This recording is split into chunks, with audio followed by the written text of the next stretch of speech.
guys, you're here with me, Jenn the Taxidermy Witch, and I've got a little buddy, so I wanted to say hi to my Otis. Little kitty and a cuddle. Kitty and a cuddle, Otis. He's the cutest little boy. Thank you, Otis.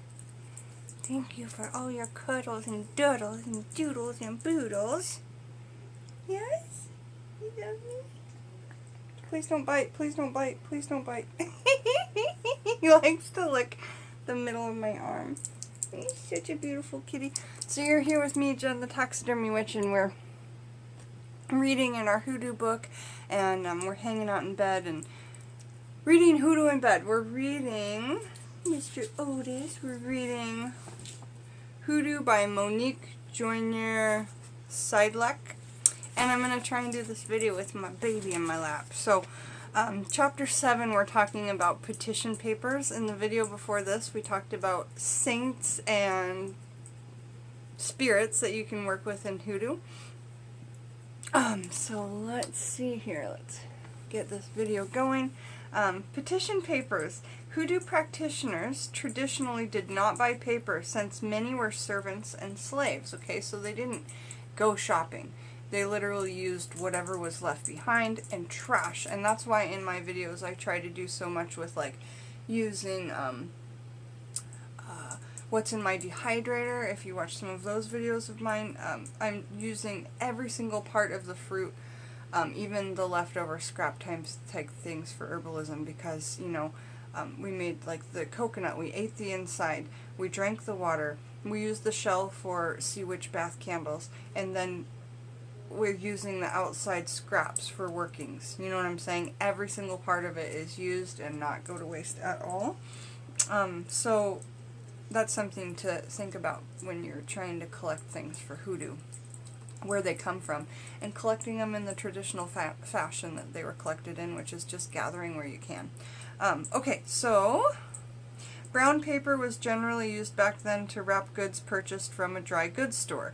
The servants and slaves would save the brown paper for themselves, which would have been thrown away otherwise. Also, the weekly slave rations, which consisted of shortening, cornmeal, molasses, meat, peas, greens, and flour, were stored and wrapped in the same brown paper. Therefore, torn scraps of brown paper turned into a Hoodoo tradition.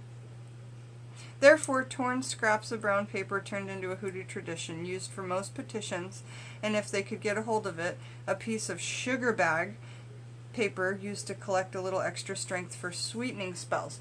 So if you have any kind of bag or box from your sugar, take that paper and use it for your petition papers, because that is the way that it used to be done. It's the way that you should still do it today, if you can do it. Do a money spell on your paycheck, and I think they talk about that in a minute here. The paper is also suitable for any kind of working you wish to draw towards you. Many Hoodoo root workers today still carry on this tradition for using pieces of brown paper and sugar bag paper. A number of them also use parchment paper on plain white copier paper. Just like, honestly, using whatever you have. Don't go out and buy something, use what you've got. But next time you buy a sugar bag, when the sugar gets low, put the rest of the sugar in the jar, take the bag. You know what I'm saying? Because that way someone else won't throw it away when they didn't know you were meaning to save it for your Hoodoo. So yeah, just make sure you're the one looking in on that low sugar box or bag. Don't bite, okay, my love? So why not get creative with your petition papers? There are various ways to set about writing your petition on paper. However, it's especially important for you to think about doing what seems right to you in this case. Get as creative as you want. Try using pictures, words, or symbols, or all of them. What are you doing, boo? Let's say you want to make more money at your job. Use your pay stub as your petition paper. What is he doing? But you have direct deposit. You can always download copies of your pay stub and use that as your petition paper. Attempting to pay a bill, use the bill's stub. You can get... Where are you going? I guess he left. Alright, so you can get... Where are we at?